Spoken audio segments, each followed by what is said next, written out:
Hello, welcome in this presentation. I'll share with you some of the observations I personally made, and also that some of the people I consulted for this as I was preparing for this presentation. They have also shared some of their observations and some interesting facts and stats about meetings, and why do meetings prove to be less effective. What would cause meetings to be ineffective, and how can we make it better? Those are the things I will cover in this short presentation. Okay, here are some observations. Too many meetings, overlapping meetings, long meetings, just too long meetings, meetings.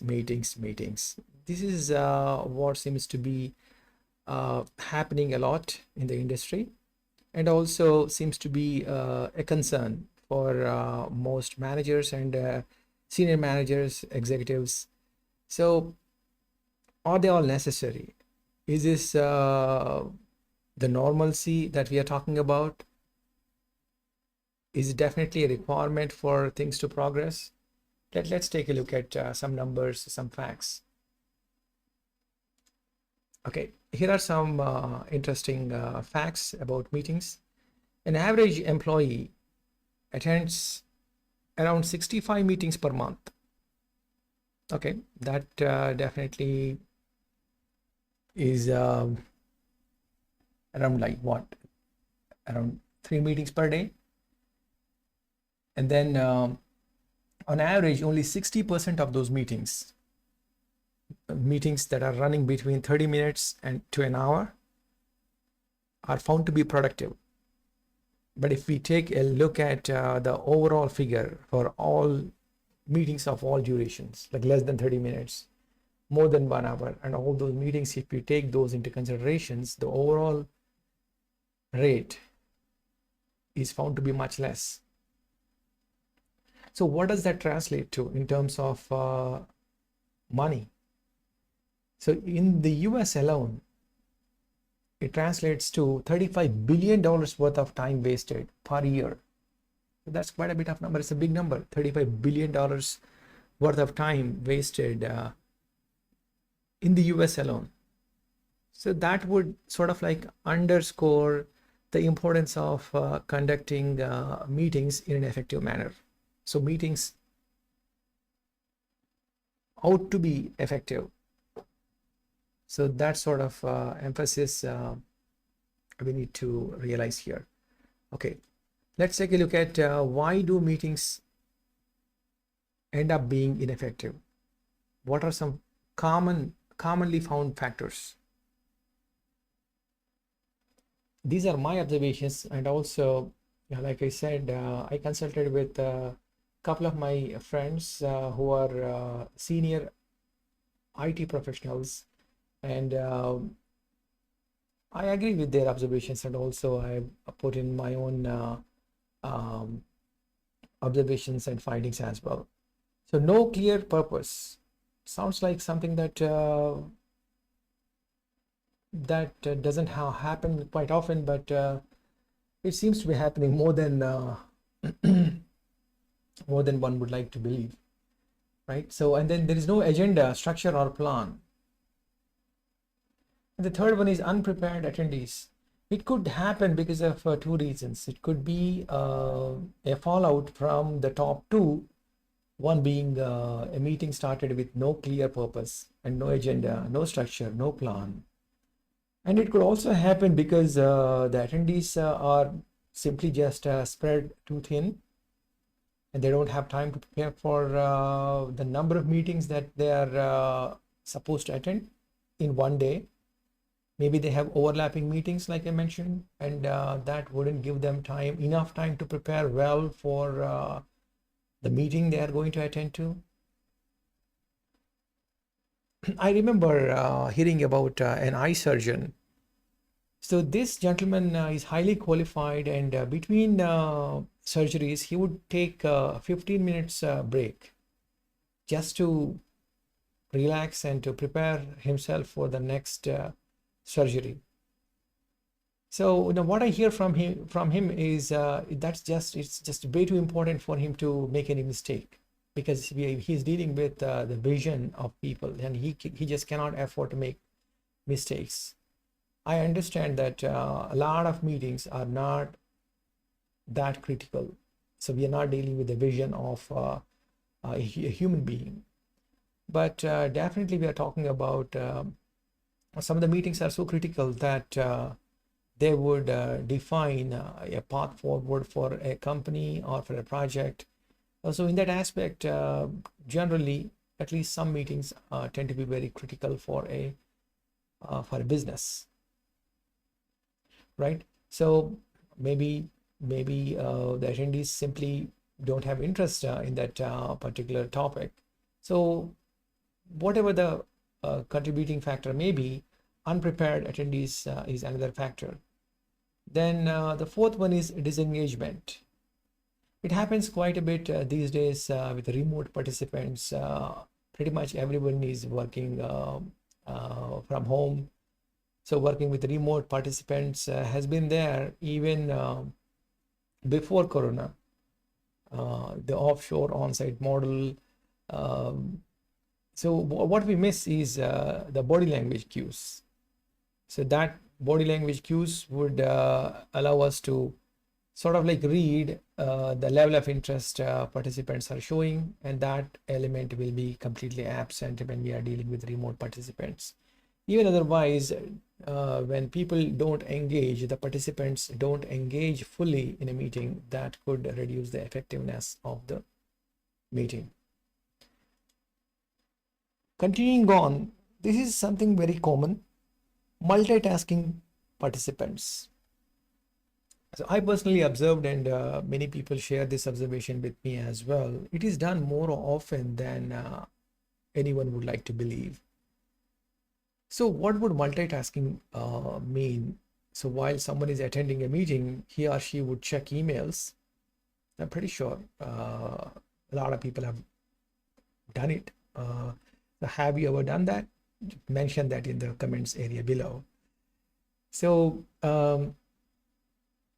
even some people do other unrelated work while the meeting is going on. The call goes on, and they just put it on mute and then check their emails or do other unrelated work. So the engagement, the level of participation by those who are attending the meeting is drastically down at that moment.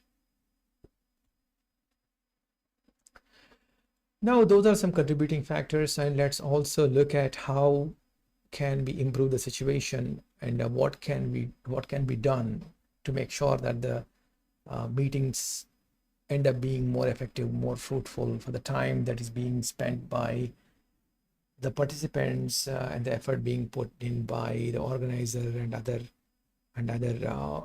people who are attending the meeting.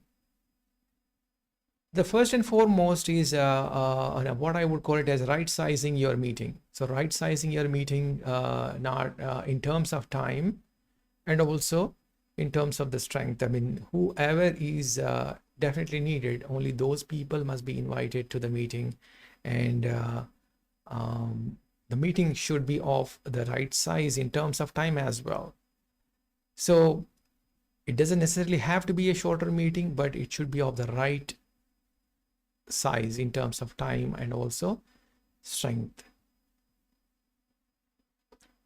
And also send any related documents in advance to all the participants, so that it will give them an opportunity to prepare well for the meeting and also ask right questions. They will come prepared. So that would in turn help the problem being discussed or the plan being laid out. So it just simply helps in improving the effectiveness of the meeting. The third one is something that I personally witnessed and experienced quite a bit, is start and end the meeting on time.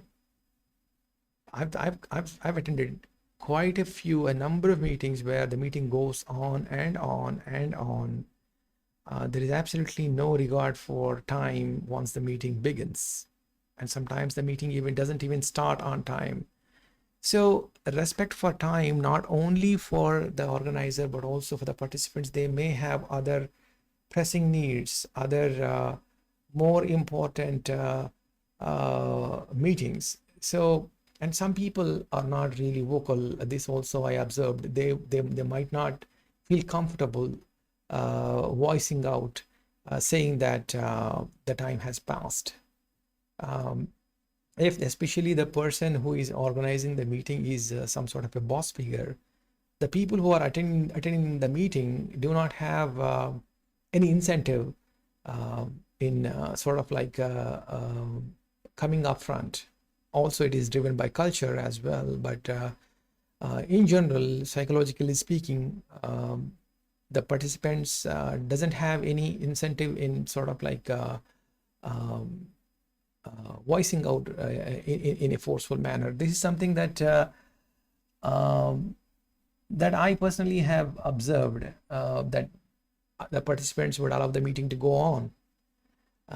So that doesn't actually result in a very productive meeting. So one needs to make sure that the meeting starts and ends on time as specified, as mentioned to all the participants in advance. The fourth one is once again based on my personal experience, and also like I shared by other people, is meeting is not a monologue. Uh, what that would mean, this sounds like something that does not happen quite a bit, but it does. In a meeting, the organizer needs to proactively encourage and seek out the opinions and ideas of people, and their participation needs to be uh, proactively encourage all participants to uh, engage themselves in the topic that is being discussed. It can't be one person or a couple of people or a small fraction of the participants to simply take over the meeting and only speak about the topic and not allowing other people to voice out their opinions and ideas.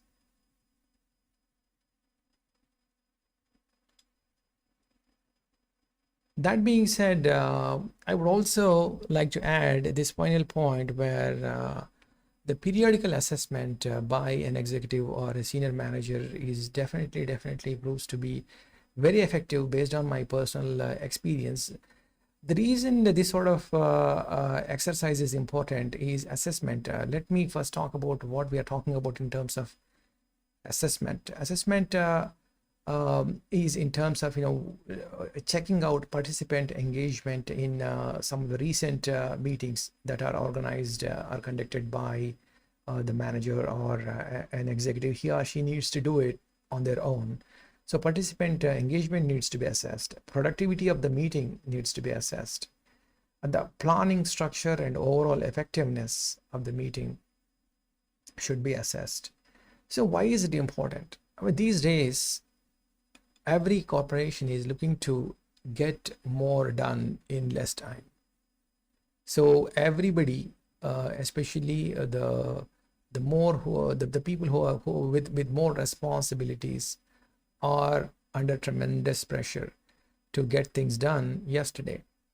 So definitely they look to cut corners and not really go through a predefined process or the steps that are proven to improve any activity, such as simple as conducting a meeting or how to make a meeting more effective.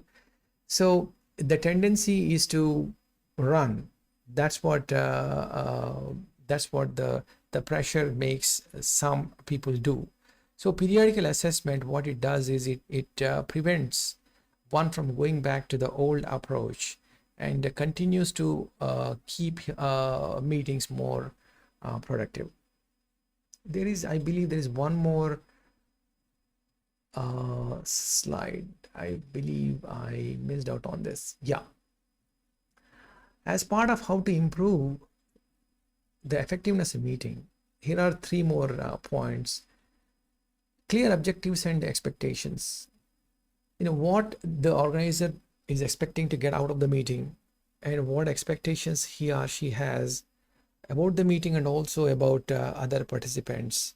Those things needs to be laid out in a crystal clear fashion before the meeting begins. The meeting needs to be moderated, and the focus should be on the topic being discussed. It is very natural that a lot of other side topics could come up. In that case, those tangents should be moved to another discussion or another forum, in some sort of an email thread of a different on a different topic, right? At the end of the meeting, though, all key points should be collected, and action items should be recorded and distributed to the team after the meeting. So I believe this slide I missed. Sorry about that. So, like I said, after following these steps, one needs to make a periodical assessment to make sure that on overall the meetings that are being conducted are being well received and the participants are well engaged, and the meetings are producing the kind of results that they are looking for. The objectives are being met. If not, go back and check on the things that we just discussed, and to find out what could be done better. Thank you so much for watching.